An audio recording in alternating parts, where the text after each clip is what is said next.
Welcome in. Week 18. Panthers on the plus, a.k.a. the Ball Brothers Panthers preview. As per usual, my ball brother, Eugene Robinson. Holla at your boy. One of the 50 greatest Seahawks of all time.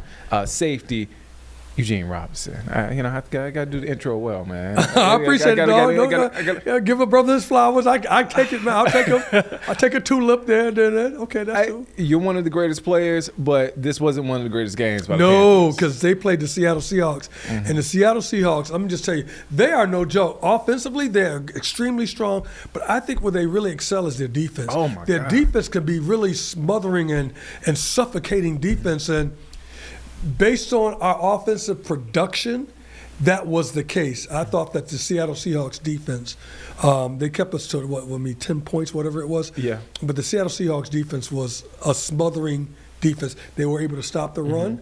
They were able to stop the pass, and they were able to tackle in space extremely well. You know, one thing I noticed about their defense in a league, and I know you can attest to this, where you don't practice a lot. There's not a lot of thudding happening in practice. They are technically sound. They do not miss a tackle. They are pretty on point. They didn't even send a rush half the time. Dude, and here it is, my bald head brother. If you're talking about a four-man rush, typically a four-man rush doesn't get home. You got five guys, and sometimes six guys with the tight end chipping or running back chipping to go ahead and take care of who may be the guys that are problematic on that defensive line. And with that four-man rush, Bryce was under pressure, and I thought that Bryce was going to have to do, after I saw the pressure from a four-man rush, I said, Bryce, just use your feet. This is a time now that you turn into Cam Newton. Yeah. You become Lamar Jackson. You beat them with your feet, because then it will alleviate some of that pressure that you're getting from a four-man rush. They won't engage so quickly to go ahead to get to you. They'll go ahead and sit back and look. He might run and get ready for the run and improvisation. But that defense from Seattle was suffocating, to say the least. I got on Sam Darnold last week previewing this matchup and said, look, man, this is a guy who the moment is always too big for him. Now, he did have those Sam Darnold moments where his eyes got big. He was getting frustrated. He was, they were turning the ball over. He threw an interception. And it's like, okay, this is what I'm talking about. But this Panthers team at points, and I want to get your thoughts on this, it feels like the moment is too big for them a lot of times. And I think what you're alluding to is that when you don't make the play, typically, Sam Darnold made some mistakes, but there was a tip pass early in the game. Yeah. J.C. Horn's running to his right. The ball, he has to reach back out right to his left. Yeah. If he catches the ball. It is a totally different game. Yeah. All right, defensively, we're already at lockstep with them. We already give them the business. Yeah. All right. It was 3-3. Yeah. At halftime. So we're already in there. When you miss out on those opportunities for interceptions, because there was opportunity for 2 more interceptions in that game, as opposed to the one that Jack got. So we could have got 3. And then even with the fumble that happened in the game, I'm yelling, just fall on it. Everybody's trying to pick it up. Just fall on it. This is like the 3rd or 4th time this happened this season, by the way. Fall on it. You're going to retain possession of the ball. You're in great position to go ahead, and it's a major turnover. But guess what? You want to scoop and score. Here's the thing what you're talking about. When you don't make the play, that's when you say, man, I think the moment's too big for them. Now, if they make the play, you go like this. Whoa, they capitalized on some really mistakes by Sam. You start to say that, and your confidence grows on that. Your confidence grows based on whether you make the play or don't make the play. It does. And so when you don't make the play, you got a little doubt in there. But when you do make the play, you go like this, I've done this before. Shoot, I got this. This is easy. That's an easy interception for me. That's an easy one-handed pick for me. That's an easy scoop and score for me. That's an easy tackle for me. That's an easy push out of bounds to the guy. That's easy for me to do. But when you don't do it, it becomes a little bit harder. Am I being unfair with that assessment? Because I asked you, is the moment too big for a guy like J.C. Horn? And I hate to pick on one I know I've been doing the Knicks guy, but I hate to pick on one player. That interception, that PI. 3rd and 20. Chris Olave. I know, 3rd and 20. We had a 3rd and 20 situation. The score is 17-10. Yeah. Fourth quarter. Yeah. Maybe 8-9 minutes in a sack and then a penalty. Yep. And so you had a sack, the penalty, and then it's a 3rd down and 20 situation. They were going to capitulate anyway and say, we're going to throw the ball to the sideline, get what you can, punt the ball. Yeah. That was going to be the strategy. Yep. When we got the penalty on that PI, a face mask, whatever it was that JC inadvertently got his hand in his face, I said, oh no, you just gave him life. Because now, don't forget, the game is a hard-fought game. Every possession means something. 3 points is going to be like 20 points. Yeah. If you get 7 points is going to feel like 25 points. And so when they were able to go ahead and convert that from a 17, a 10 game to a 24, I said to myself, this game, they just lost the game right here because the way both defenses are playing, it's going to be hard to yield points. You just can't run down the field and score on either team. It's just very difficult to do that. Bryce under 60 yards. There's a lot of blame to go around. I don't take the blame to go around on that one. I disagree with you. Okay. I'm telling you, I disagree with you on this one. Right. The team we face in the Seattle Seahawks was a championship quality team. I'll do you one better. Canales, connections to the organization. He should know. If anybody in the league should know, other than Pete Carroll, he should know what that defense and what that system looks like. It hasn't changed much. It hasn't changed much, and he had to give the credit to the Seattle Seahawks and their coaching staff because he said, not only did they play a very smart game, they got home with a 4-man rush. Yeah. He said, well, I know we made our mistakes, he said, but they were very sound. Yeah. They were sound across the board.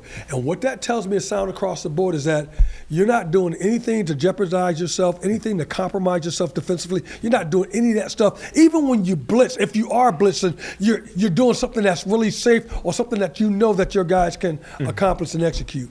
They were sound. They were really good. And so I was like, and I asked him the question to Coach Canales. I said, so was this like a championship game? That's a championship team that we were 4 quarters, a 7-point differential. He said, and because we made mistakes, that championship team took advantage. And let me just tell you this, my boy, brother, this. When we get into the playoffs, and I'm saying when because I'm assuming we were going to get to the playoffs. All right. When we get in the playoffs, you can't afford to make a mistake, dude. The teams are too good. Everybody's too good at this point. Everybody's going to take whatever turnover you do, and they're going to convert points on it, dude. And we might see a team like Seattle again. Dude, I hope we don't see them dudes again. Them dudes ain't no jokes, man. They're not. They are one of the elite teams in the league, bar none. None. Championship. We're in play. We've been in playoff mode for a while, but it really comes down to the wire. It's Saturday. I was going to say Sunday, but Saturday we played the Tampa Bay Bucks and Tampa. I spoke with Carboni yesterday. He said, or this week I should say, and Carboni said, "Man, I look at Tampa. They came down here. I look at them against the game against the Dolphins. They look defeated, but they're still in it." And they're still hungry, and they are still a mad team, right? Well, let me go back to this. Winning is contagious. Yeah. And losing is contagious. Okay. You know they lost the last 4 or 5 games. Yes. Tampa. Yeah. They went from being a team that was going to be like 6-2, a darling of the NFC South, to now a team that's like, who are these guys right here? And when I'm telling you, when you lose 4 games, they lost some close games too. 4 games, we beat them only by 3 points. All right, you've lost 4 games, 5 games. I think maybe 5 games in a row. I could be off with my numbers. But what does that do to you? What you say is that, man, we can't even make a play, dude. And you look for somebody to make a mistake. You look for something to go wrong. You look for all that stuff. Winning is contagious. And losing is contagious. And so when I say, you throw all that stuff, we're going to be going down there, I'm like, there's something that's ailing them because they don't think they should be losing. And they have been losing. And they can't figure out why they've been losing. And it shows on their face. And because of that, I think that's a little extra tactical advantage. See, the Carolina Panthers, nobody expect to be here. Right. They're excited to go ahead and play. They're looking forward to going down to Tampa. Can I add something? Go ahead. Inconsistencies are contagious because Carolina's been Preach on. Preach on.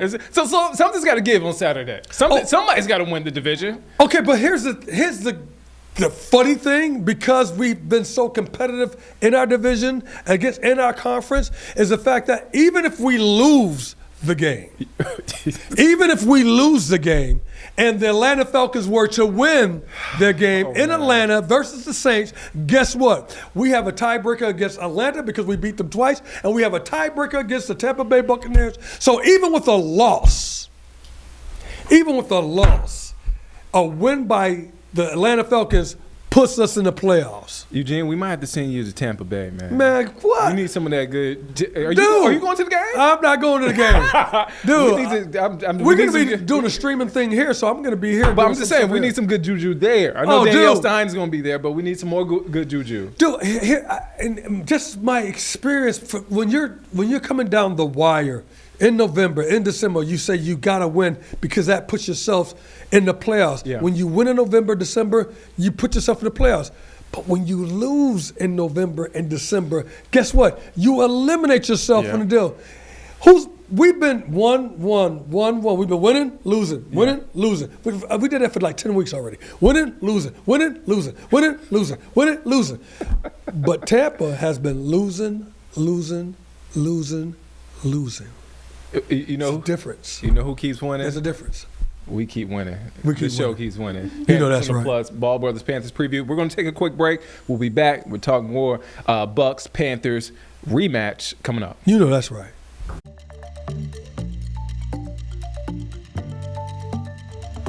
Welcome back here, Panthers on the Plus, a.k.a. the Ball Brothers Panthers preview. I'm with my Ball brother, Eugene Robinson. Also, Carlene is here. Hey, Carlene, how you doing? Hey. Good, how are you? You know that's right. Carlene, an essential member of this show. Thank you. Just want to Indeed. let you know. All right, so let's get to it. We're talking about the Bucks Panthers rematch, Week 18. First of all, Week 18, if you would have played 18 games or 18 weeks, dude, that's back when you played. Yeah, and for the rookies, it's a long season. I remember when I was a rookie back in the day, and you played maybe 10, 11 games in college, right? Yeah. You're playing 17, 18 games. Well, 18 weeks. You're playing 17 games. Plus the playoff game. If they make the playoff, if you make a playoff game. I remember being tired my first year going, it was just the 12th game. I'm like, why am I so tired? Because I haven't experienced 16 games before. We got an extra month that we're playing football in, and I've never experienced that before. Mm-hmm. And you have to get used to it. So the guys like McMillan, the guys like Smith Wade, the guys like Scorton, who played phenomenal. Phenomenal. He had a great game. This is new territory from them because they haven't played a game. Maybe they have done it in college where they went to a bowl game, but it's not the same when you're playing every week in December. Because in college you have that long break time between last game and bowl game. It goes like the end of November, and then you got almost a month before you play a bowl game.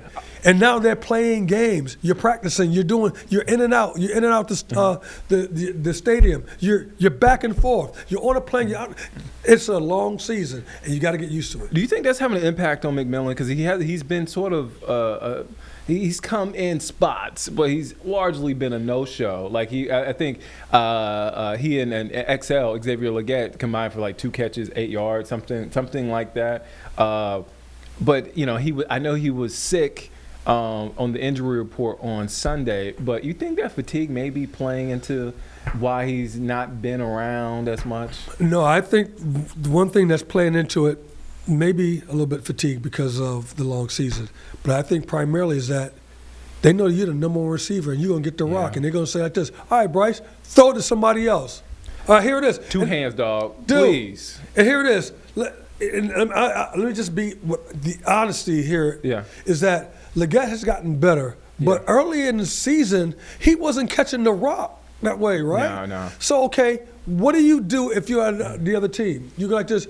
Okay, since now T-Mac is getting off, we're gonna have to double him, or we're gonna like at least scheme around him and make sure that if he's in the zone, somebody's looking up through the zone. All that type of stuff. You're gonna do all that stuff and say, throw it to your other guy. Throw it to the other guy. Yeah. Because now you think the other guy can't beat you.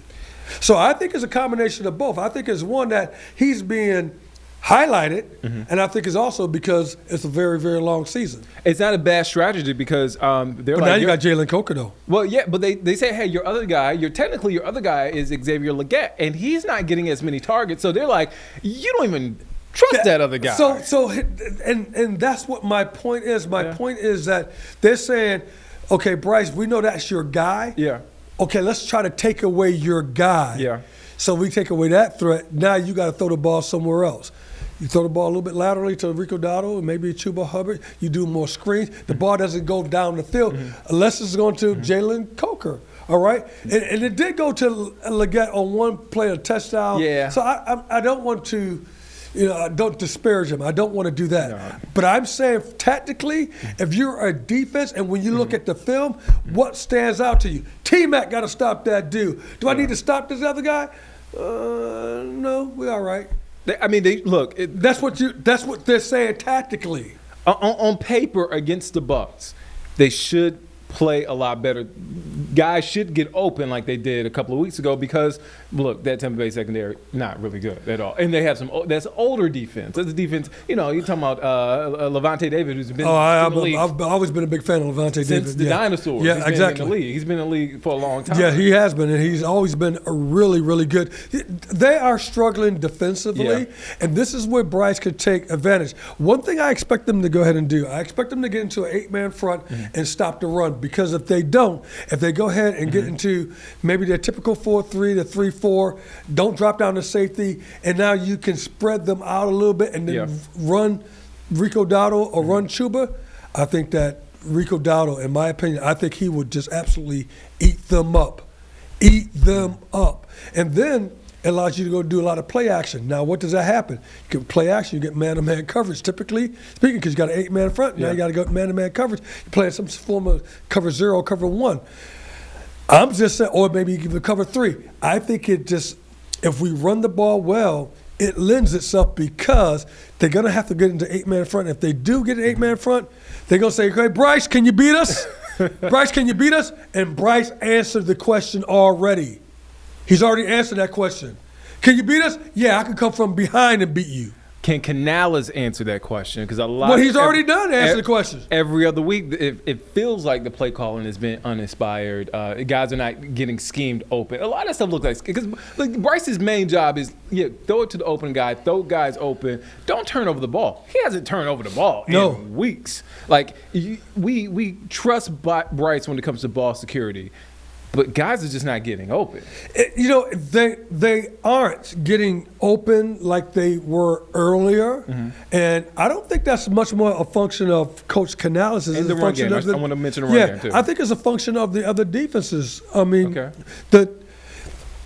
see, I don't want to make this mistake because I will go like this. If I'm Tampa Bay Buccaneers, I'm going like this. Oh man, we lost that game, man. We had 2 guys get open. If the corner stays over the top, if we blitz on this play, they're gonna have a lot of things that say, if we did this, did this, we would have easily walked away with this game.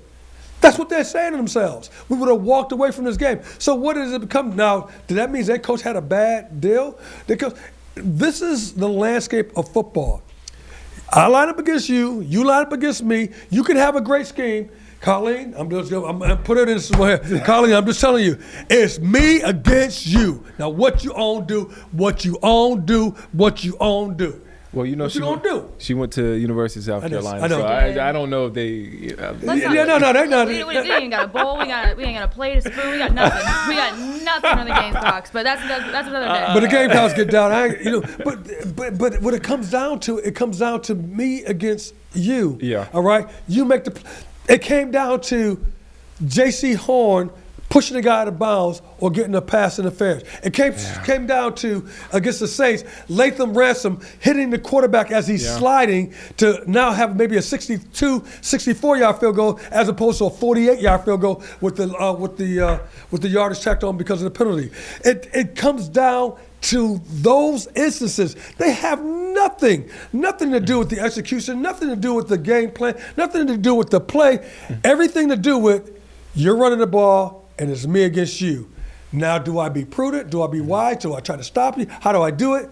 You learn some tough lessons that I hope, JC, Latham, Ransom, you take into this next game against Tampa and take all those lessons that we've been talking about that you've learned and apply them there, because I think that you may be the better team because they're losing. And I think it's one that you could go out there and get away with one ticket. One guy we talk about a lot, and I just want to mention this before we go to break. Mike Jack, he is playing like the best corner on the team right now. And I don't want to take anything away from JC. You ain't taking away from JC Horn? But Mike Jack, man, shout out to Mike Jack. Shout out to Mike Jack, and I'm glad you brought him up, because don't forget when he was matched up against Mike Evans in the first game, Mike Evans scored a touchdown on him on the back shoulder fade, right? Yeah. The ball came out quickly by Baker Mayfield. Boom. The next time they ran that exact same play, almost the exact same situation, he was in better position, and the ball was thrown awry a little bit because of his position. Yeah. So I'm sitting there going like this, all right, Jack, do your thing. Jack comes up with a with an interception this last game. I'm like, okay, Jack, do your thing. Jack has thrown down the gauntlet and said, look, I know my boy got 5 interceptions on the other side, JC, but if you think I'm the weak link, that's a game show. The weak link is a game show, baby. You think I'm the weak link? Go ahead and try me. Go ahead and try me. And that's what Jack has been doing. Mike Jack has been playing sensational football because he's like other corner. And now he's saying, you may think I'm the other corner. I ain't the other corner. Quickly. Ken Easley, our top safety in the league. Yeah. He just passed away, played with him for a number of years. Rest in peace. I remember when I hit one of the tight ends from the Raiders. I jacked him up. Boom, came down here. Boom, it was Todd. I can forget Todd's last name. Boom, jacked him up, right? He says, good hit, Ken. I said, I ain't no Ken. I ain't Ken. I'm not Easley. Mike Jack, I'm not Horn. My name is Jack. Man, he's covering these wide receivers like. You better watch out now. Don't get me all fired up. I'm getting too excited to rub He's on those wide receivers like Mike mayo, Jack, go ahead and get like mayo on white bread. That's how Mike Jack is. Hey, it's almost lunchtime. All right, let's take a quick break. We'll be back here shortly. Panthers on the Plus, a.k.a. the Ball Brothers Panthers Preview.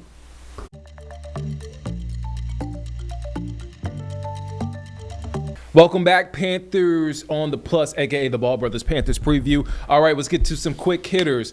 X Factor, I know I ask you this every week, but I really Canales. Okay. X Factor is The X Factor is the coaches. The X Factor is, this has nothing to do with how good you're going to play. I'm expecting it to be a tough game, but I'm expecting you got to come out with it. Yeah. You got to be aggressive. Against your former team. In every phase of your game plan, and this game is Saturday, so it's a short week. You have to be aggressive. This is not holding back. This is taking your best plays, whatever that is, and saying we're going to go ahead and run these. These are things we're in practice this week. I'm expecting run your best stuff. Run the stuff on the thing that you didn't get a chance to run because you were beating Tampa. Yeah. And run the stuff that worked that's on your list that worked against Tampa. I'm throwing out every bit of stops. So this is more about a referendum on the coaching staff, the defensive coordinator, offensive coordinator, or in this case who calling the plays, Coach Canales, Ejero, and then the special teams coach. Is it difficult coming into this is their first short week game? I thought about it because they played Monday Night Football. That's technically not a short week. That's technically not. Yes, technically not. But this is one of their first short weeks. This is it. What impact does that do you foresee? I love the fact that you have a short week because you don't have time to think about it. You don't have a day. You batten down the hatches. Everybody, all hands on deck, and you get into game planning earlier. The fact that you've already played this team just less than 2 weeks ago, you've already played this team, Colleen. You already know them. Yeah, you already know them. So, and here it is. I think that the Carolina Panthers are playing with house money. I think the fact that no one's expecting them to be where they are. No one. Yeah. If you would have said me we won 7 games, you go, I'll take it. We're already at 8 games. If the season were to end now, no more week 18, we still make the playoffs. We still make the playoffs, right? playoffs. So we're already we're already playing with the house money. Yeah. But the excitement that you have and a narrative that's in the locker room, which is that, hey, we're a lot better and we let some things slip and we let some things. And I know there's a lot of inconsistency, Yeah. but if we get in the playoffs, you better watch out. Better I'm watch just saying, out, dude. man. We haven't had playoff football here, and it would potentially Watch out. It would potentially be a home game. Dude, Yeah. and don't forget, you've already been in games with the Rams, with the Packers, Yeah. and with the Seattle Seahawks. I don't want you to lose sight of this. It's 3rd down and 20. It's 17-10. Yeah. 3rd down and 20. Fourth period, if we don't get a PI or the push out, The game looks different. the game is different. If J.C. Horn gets an interception early in the game, Yeah. the game is different. And those are tangible, actual materialist plays that you can do. I mean, and I think about too. I know San Francisco was an ugly game. We had 3 interceptions against Brock Purdy in that game. We were in that game for a while. Dude! So we can compete. We just have to take it to another level. But I thought you saw, even with the Seattle Seahawks, and I thought this was championship football, I said, man, defensively, we can bang with anybody, dude. yeah. We're going at it, dude. And don't forget, when they scored because they got the ball on the other side of the field. Yeah. They had a short field every single time, Yeah. dude. We can't give them the short field. We can't give them the advantage. You got to play clean football. Week 18 Saturday matchup. What? Panthers on the plus. Week 18. Look, we got to do this again. So I want to go ahead and do this again. I don't want to close it out. I don't because wanna it's close like- this out, because look, look, No. We'll see you next week. That's what I'm forecasting. Next week, Thursday, Panthers on the plus. Nick, Eugene, Carlene. That all rhymes. Panthers on the plus. You know All that's Brothers right. Panthers preview, including Carlene. Nick, Gene, and Colleen in the house. Carlene, MVP of the show. We'll see you next week, y'all. Aw.